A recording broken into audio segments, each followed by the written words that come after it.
Narito na ang mga pinakamalalaking balita sa One North Central Luzon ngayong Miyerkules. Bangkay ng isang lalaki natagpo ang palutang-lutang sa ilog sa Dagupan City. Dalawang bahay sa Mangaldan, Pangasinan binahana, nasunog pa. Bahagi ng steel bridge sa ginagawang Camalaniugan-Apari Bridge tinangay ng rumaragasang agos sa ilog. At tayo nang matakam sa iba't ibang international cuisines. Ito ang GMA Regional TV 1 North Central Luzon. Magandang hapon, ako si Chris Zuniga. Mga kapuso, umpisa natin ang balitaan sa Bantay, Kalusugan. Pagtaas ang kaso ng dengue at leptospirosis na itala sa Region 1 matapos ang sunod-sunod na bagyo. May ulat si Jeric Pasilyao. Matapos ang sunod-sunod na pagtama ng mga bagyo sa nakalipas na isang buwan, nakakaranas pa rin ng isolated na pagbaha ang ilang barangay sa Calasiao, Pangasinan, tulad sa Barangay Lasip. Kaya ang 61 anyos na si Aling Guadalupe, labis ang pag-iingat upang makaiwas sa mga sakit na maaring makuha sa stagnant water tulad ng dengue at leptospirosis. Maya't maya ang kanyang paglilinis sa bakuran. Nangangamba raw kasi siya sa kalusugan ng kanyang pamilya. Kailangan nakabuta ka, kailangan malinis lahat. Saka malinis ang kapaligiran, lahat yan.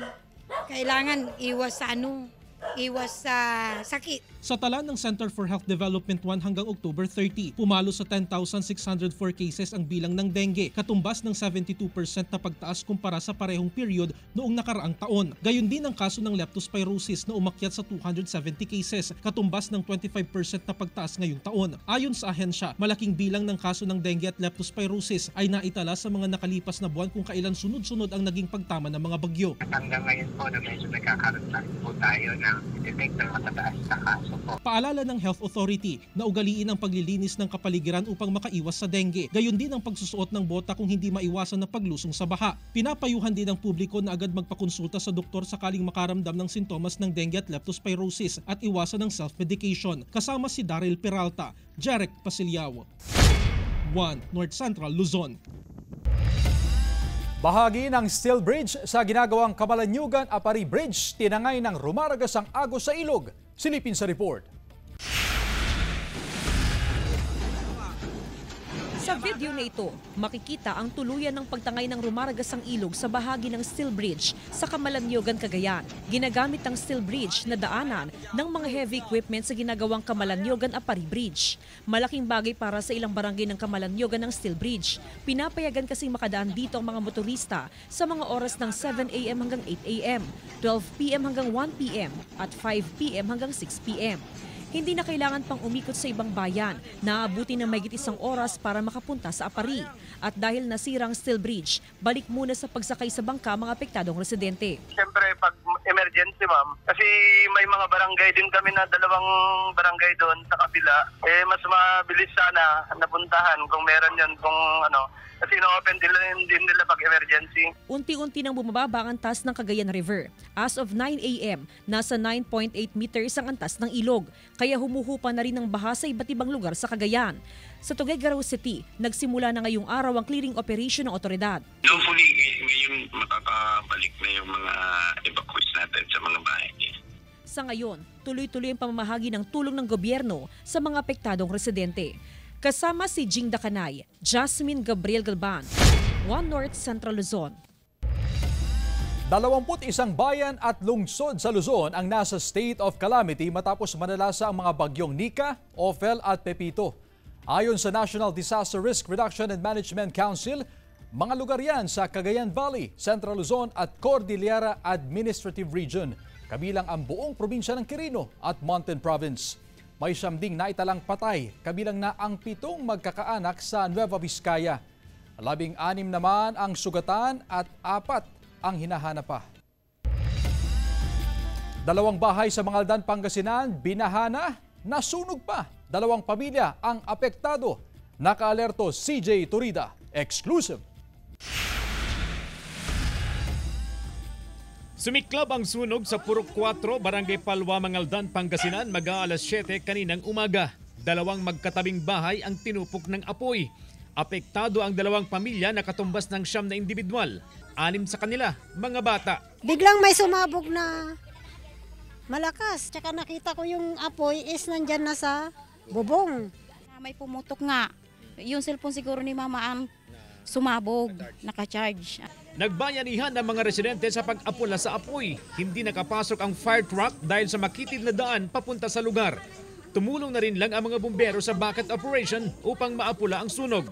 Mabuti na lang at walang nasaktan sa insidente. Nananawagan ngayon ng tulong ang mga biktima. Wala silang naisalbang gamit maliban sa mga nakasampay nilang damit sa labas ng bahay.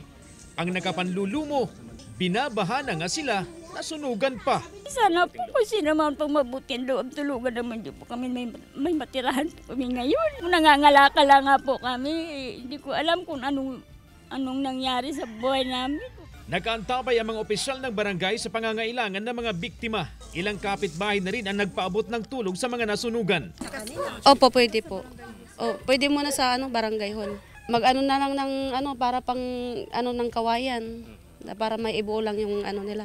Oo, yung bubong. May kakabit pa naman yung bubong, tama. Inaalam pa ng BFP ang kabuuang danyo sa sunog. Patuloy ang kanilang investigasyon.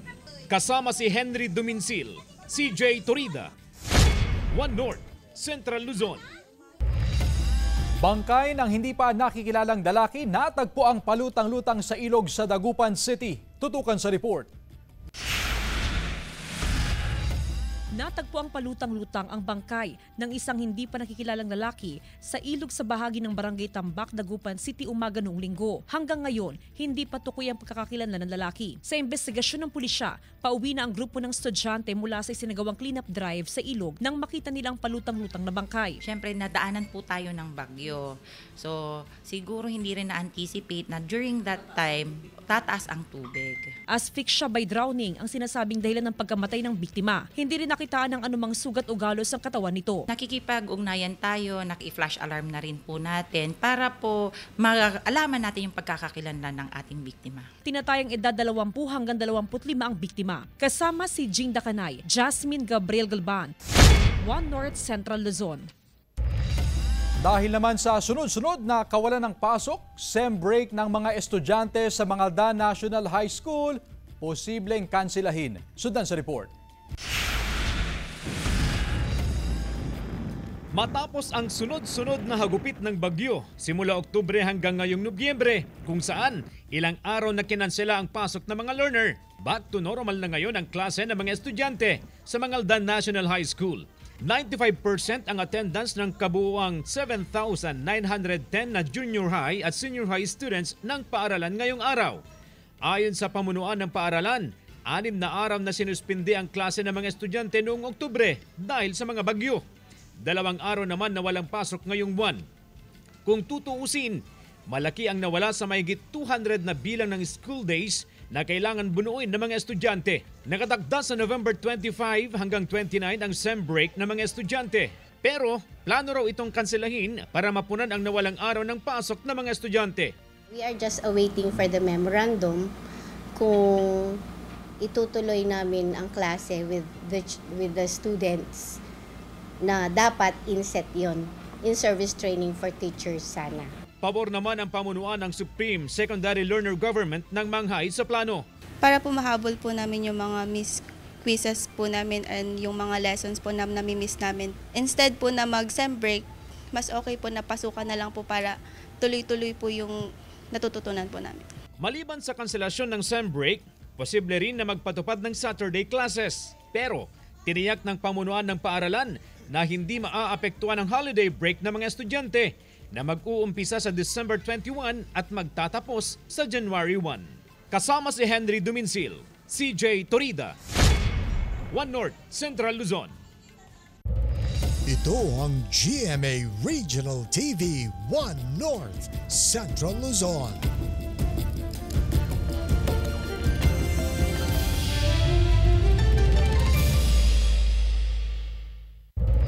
Ito ang GMA Regional TV One North, Central Luzon.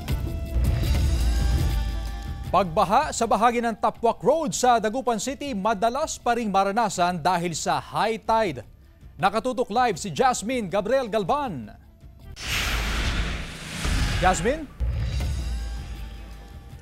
Chris, apektado rin ng high tide ang mga motoristang dumaraan o bumabiyahe sa lungsod ng Dagupan. Pero magkaganon pa man ay merong mga alternate route na pinapadaanan ang poso sa mga tsuper para makaiwas sa mga bahaing kalsada.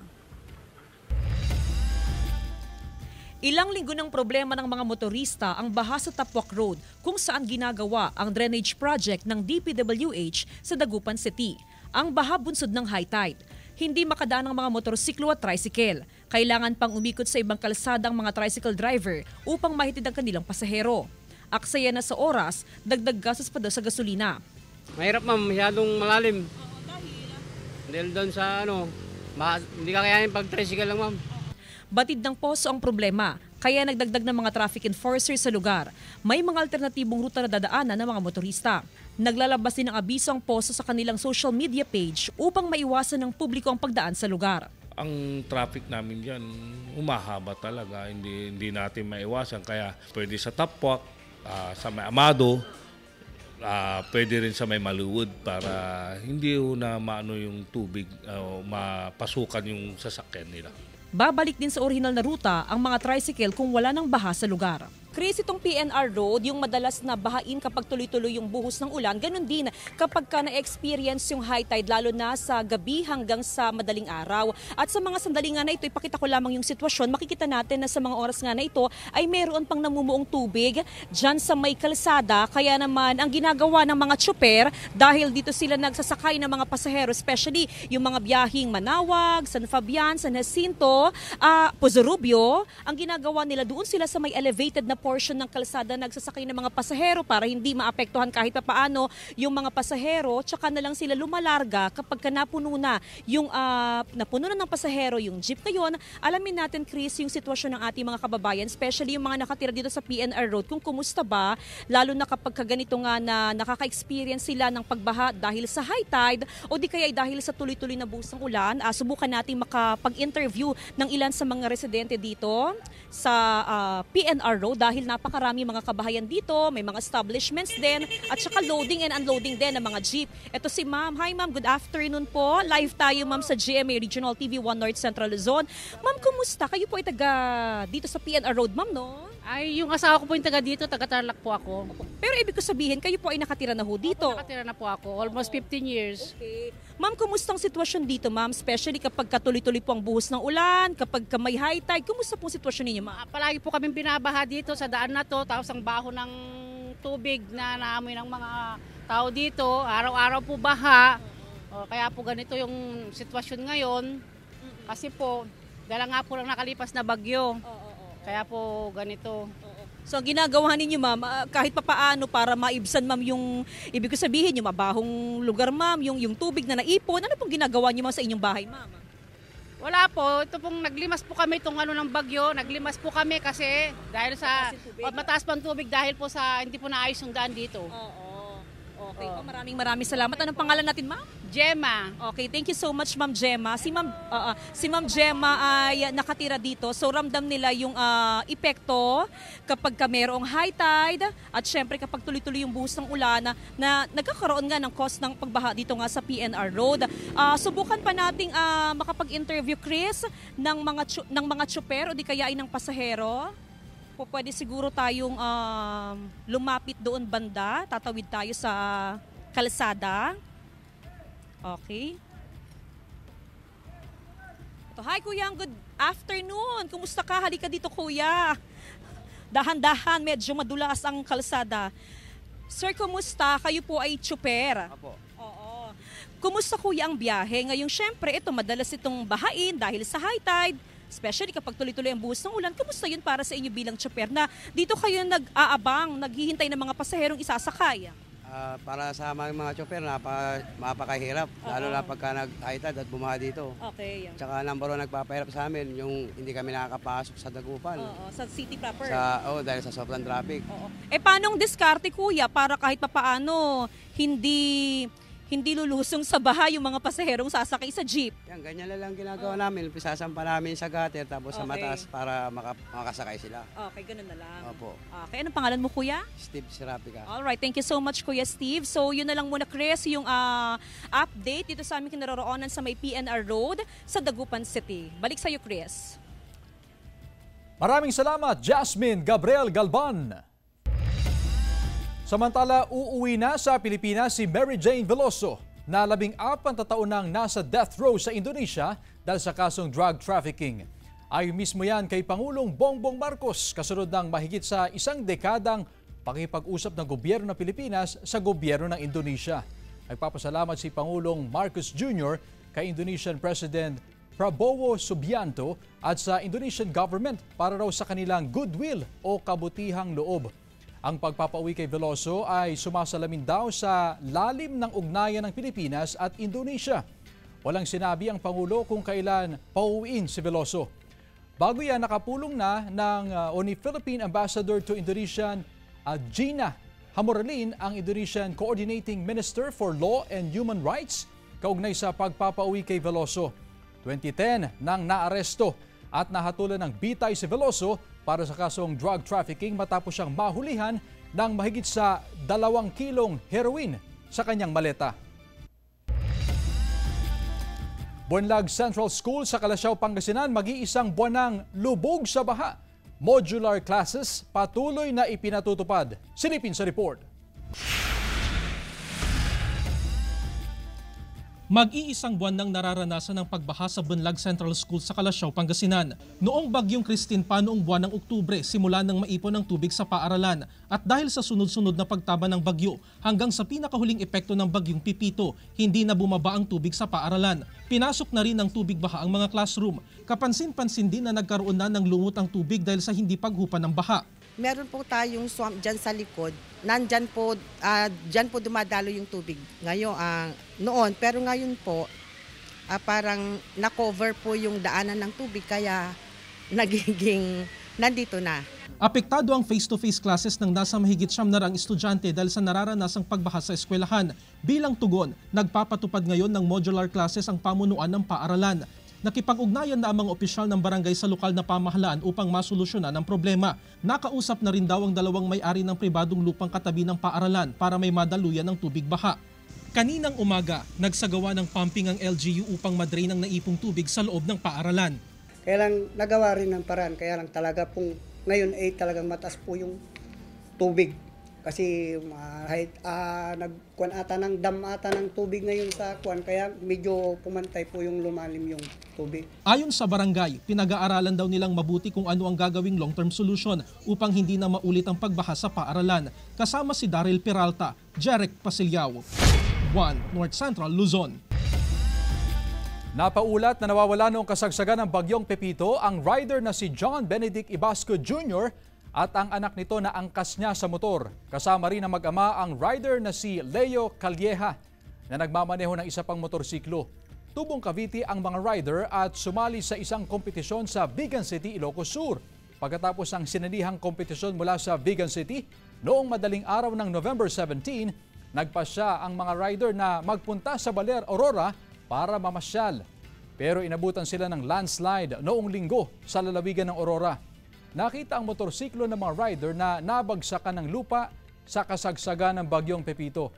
Ayon sa mga rider, iniwan nila ang motor sa gilid ng kalsada dahil nadaganan ito ng lupa at nabagsakan ng malalaking tipak ng bato dahil sa landslide.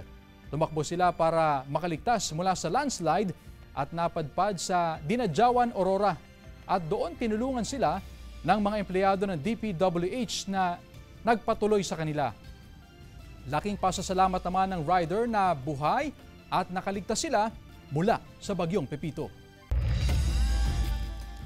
Namamangka na ang mga residente sa barangay Jurisdiksyon, Alcala, Cagayan matapos malubog sa baha ang kanilang lugar nang magpakawala ng tubig ang Magat Dam.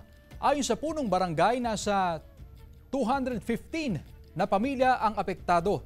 Sa videong ito, nakuha kahapon November 19, makikita ang mga residenteng sakay ng bangka. Bahagya namang humupa ang tubig Ang iba naman ay nagsimula ng maglinis ng kanilang bakuran, pero ang mga magsasaka iniinda ang pagkalubog sa baha ng kanilang mga tanim. Base sa inisyal na datos ng MSWDO mula sa 25 barangay ng bayan, 13 pa ang binabaha hanggang sa ngayon. 1,034 na pamilya o katumbas ng 3,206 na individual ang apektado. Hiling ng mga apektadong residente ang agarang tulong mula sa national government, lalo na sa mga apektadong magsasaka. Pagpapailaw sa Christmas tree sa harap ng munisipyo ng Pinili, Ilocos Norte, inabangan ng mga residente. Tunghayan sa report. Dinagsa ng manonood ang taunang pagpapailaw ng Christmas tree sa harap ng munisipyo ng Pinili, Ilocos Norte.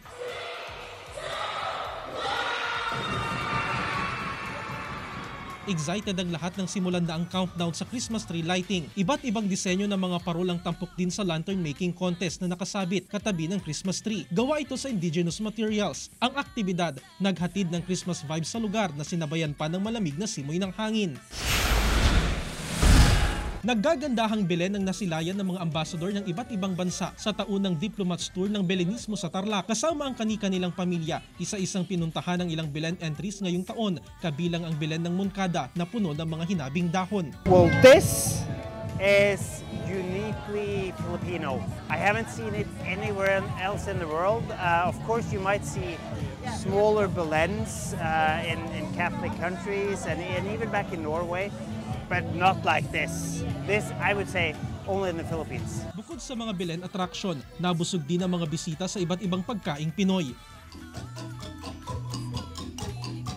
At namangha sa mga ipinagmamalaking Filipino cultural dances at traditions. Everything is beautiful. People here are very friendly and we can see a sense of festival here. Pagkatapos ng Diplomats Tour, isasagawa na ang final judging para sa 62 entries ng Belenismo 2024 sa huling linggo ng Nobyembre. Jarek Pasiliao, 1 North Central Luzon.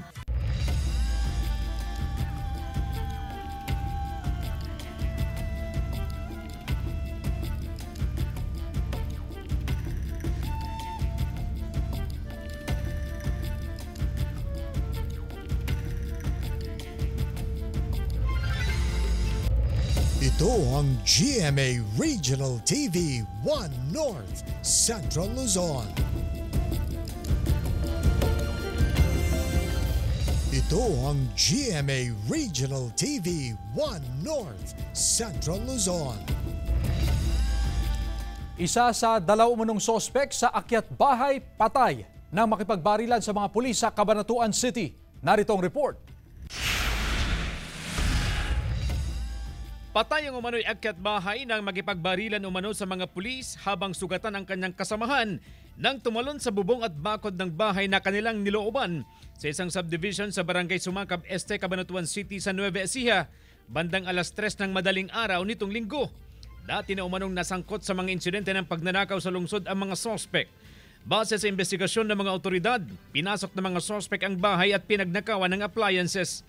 Mabuti na lamang daw at nakita ng caretaker sa CCTV ang mga sospek habang binibitbit ang mga gamit sa loob ng bahay palabas sa bintana. Agad na tumawag ang caretaker sa PNP na mabilis din namang nakaresponde sa lugar. Pero habang papalapit daw ang mga otoridad, ay bigla na lamang pinaputukan ng mga sospek ang mga ito. Gumanti ng putok ang mga pulis na nagresulta sa pagkakapaslang ng isa sa mga sospek. Nakita niya sa CCTV na may pumasok nga doon sa bahay. So immediately tinawag nga po dito sa atin. At kaya po nakaresponde yung pulis natin, sir. Tinangka raw ng isa pang sospek na tumakas pero sumabit siya sa yero. Kaya nasugatan at dinala ng mga pulis sa ospital. Na-recover ng mga pulis sa pinangyarihan ng krimen ng baril na ginamit ng mga sospek at mga appliance na tinangay ng mga ito.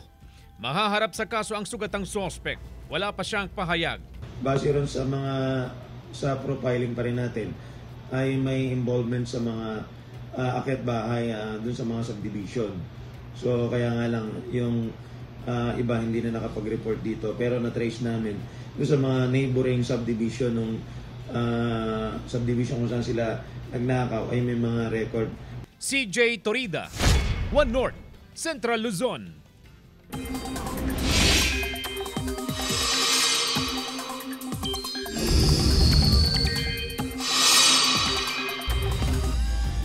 Mga kapuso, opisyal nang idineklara ng Pag-asa ang pagpasok ng amihan season. Ang amihan ay malamig at tuyong hangin na nanggagaling sa Siberia o mainland China. Ito ang magdadala ng bahagyang paglamig ng panahon lalo na sa Northern Luzon. Lalo itong mararamdaman sa malaking bahagi ng bansa sa peak nito sa Enero o Pebrero. Bukod naman sa amihan, may iba pang weather systems gaya ng easterlies o mainit at maalinsangang hangin. Dahil naman sa pagsasalubong ng amihan at easterlies, nabubuo ang shear line. Base sa datos sa Metro Weather, may tsansa na ulan sa Cagayan, Abra, Kalinga, Aurora, Isabela, Bulacan at Batanes. Posible rin ang ulan sa iba pang bahagi ng bansa dahil sa thunderstorms. Sa ngayon, wala pang bagong sama ng panahon na nagbabadyang makaapekto sa bansa sa linggong ito. Nakararanas pa rin ang pagbaha hanggang sa ngayon ang 6 na barangay sa bayan ng Calasiao. Bunsod pa rin ito ng tubig ulang na ipon dala ng mga nagdaang bagyo. Kabilang sa mga bahaing lugar ang barangay Buenlag, Lasip, Longos, Lumbang, Bangkup at Talibao. Ayon sa otoridad, posibleng abutin pa ng ilang araw bago tuluyang humupa ang baha. Samantala, as of 11 a.m. kanina, nasa 7.4 above normal level pa rin ang antas ng Marusay River.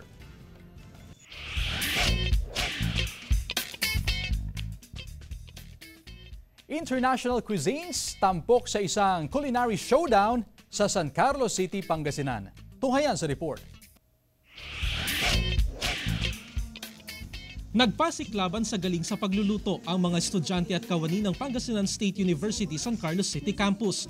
Sa temang Across Global Cultures, ibinida ang mga international cuisines. Mayroong chakalaka ng South Africa, beef teriyaki ng Japan, shrimp kebab and salmon ng Australia, picandino ng Brazil, chicken with baked potato and beans ng Canada, at pasta putanesca ng France.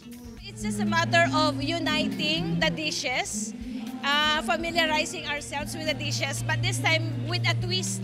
Ang lahat ng dish, nilagyan ng twist gamit ang ipinagmamalaking produkto ng San Carlos City, ang mangga. Since we are celebrating the United Nations 2024 po, it is important to show to our students, to our audience po kung ano po yung mga different cuisines. Layo ng aktibidad na maipakita ang mayamang kultura at tradisyon ng iba't ibang bansa. Gayon din ang pagpapakilala sa One Town One product ng lungsod. Pinapalagaan natin mabuti yung variety na meron tayo. Kasi ang variety natin is different from other varieties of mangoes, even outside San Carlos City. Bahagi ang aktibidad ng internationalization program ng pamantasan. Kasama si Daryl Peralta, Jarek Pasiliao. 1 North Central Luzon. Mga kapuso, 35 days na lang, Pasko na. Samantala, mapapanood niyo po ang episode na ito at iba pang pinakahuling lokal na balita sa official website ng GMA Regional TV, www.gmaregionaltv.com. Pwede rin kayong bumisita sa aming official YouTube channel, GMA Regional TV, at i-click ang subscribe button para sa pinaka-maiinit na balita mula sa mga rehiyon. Nais din naming pasalamatan ang mga kapuso sa Hilaga at Gitnang Luzon, maging ang mga kapuso natin abroad. Dahil sa GMA Regional TV, local news matters.